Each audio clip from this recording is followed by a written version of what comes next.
Hey, this is Brian Johnson, and here's another question that I commonly get within the group regarding advertising on Amazon. This one comes from Amelia. Thank you, Amelia, for this question. Question is, best strategy when managing a color variation?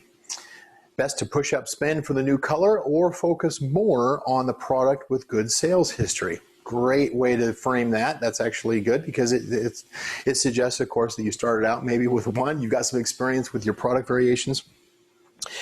Color variation, as with any variation, it has its benefits and it's got its problems, right? One of those, of course, is you're usually going to have a hero product, a hero variation, let's say, for instance, a primary color, like a black, white, blue, red kind of color are typically going to be your stronger sellers. It's usually kind of the variations that are, and variations, of course, can be color, they can be size, they can be fit, they can be pattern, they can be flavor, depends on what product niche that you're in, right?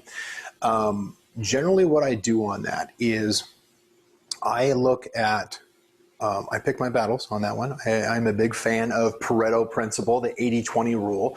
In other words, I first look at what is the 20% of my products that are producing 80% of the results I'm looking for. If I'm looking for profitability, if I'm looking for sales, if I'm looking for traffic, kind of depends on what you're looking for, right? What is 20% of the product that's producing 80% of those results that you are seeking? And that is where I'm going to put my first attention. I don't ignore the rest of them. That's just where I put my first attention, where I put my first effort. I also look at the ads that are performing for those. So whether it is a keyword ad, so within a keyword ad, for instance, I would look at what are the individual keywords that are getting the best combination. That's kind of subjective, right? But the best combination of the highest click-through rate and the highest conversion rate. Highest conversion rate is definitely key on this for that product.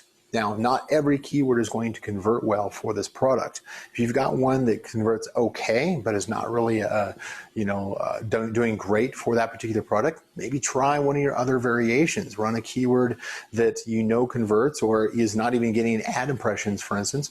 Maybe you try running that specifically in a separate campaign or separate ad group for the different variations. Again, there's a lot of different ad strategies as far as grouping your products together or segmenting. But from this case, I would say this is more about like, where do you focus your ads? Focus your ads on the products that have the highest conversion, and then focus in on which ones maybe the next in line that are going to come up. I always want to try to get some kind of traffic, ad traffic and organic traffic to all of the products that I work with. I don't want to leave one behind simply because the algorithm just didn't pick it up and show it. I want to make sure that it gets some kind of visibility. So that sometimes means is that I'm going to carve off a piece of my advertising and dedicate it specifically for one specific product. Now, I might put 80% of my advertising into one or two of my products, right? But then the other 20%, I might split up among some of the slower moving products, the minor products, in order to make sure that they're getting visibility, because ultimately I still need to test whether or not those are going to be a good seller. Should I keep them? Should I order more stock? Should I plan on liquidating at some point? So those are going to be a good way to do that. As far as campaigns in the initial ad group setup for these, I would typically say that if you've got a lot of product variations that you're introducing, keep them, start out, you can put them in the same campaign in the same ad group. And that's fine. That's fine to start out with. And then as one starts showing its colors, right, and a color variation, right, when it starts getting some additional ads, starts breaking out, then I might either take that one and put it into a new campaign, or I might actually move all the rest of them into a new campaign. So since this one's obviously working for this one product. That's actually, the second one is actually probably the better approach, where you take everything that's not performing, you move it into a new campaign and basically start the process over.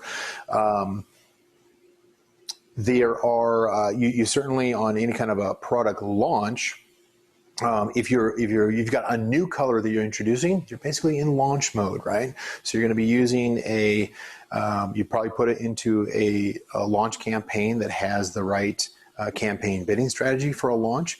You're being more aggressive, but you're also being very focused on extremely relevant keywords. I probably wouldn't take on product or category targeting just yet. That requires a little bit more refinement for that new color. but you can probably you can probably identify a number of keywords that worked successfully with your first variation that you want to keep on that first variation, and then some secondary keywords that maybe you can afford to move over and run ads for this new color variation during launch. I hope that helps. Look forward to hearing your questions on that.